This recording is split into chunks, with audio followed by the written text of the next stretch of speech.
নমস্কার। বাণীর কারগ্রহ, বুদ্ধির কারগ্রহ, ব্যবসার কারগ্রহ, যোগাযোগের কারগ্রহ যুবরাজ বুধ 5 আগস্ট কর্কট রাশিতে প্রবেশ করতে চলেছে। কর্কট রাশিতে বর্তমানে দেবগুরু বৃহস্পতি এবং রবির অবস্থান রয়েছে। তাহলে 3টি শুভগ্রহের অবস্থান 5 আগস্ট হতে চলেছে।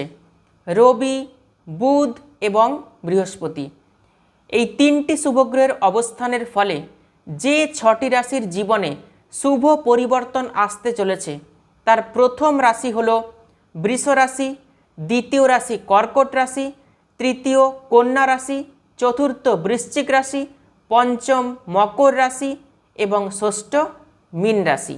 এই 6টি রাশির ভাগ্য পরিবর্তন হতে চলেছে 5 আগস্টের পর থেকে।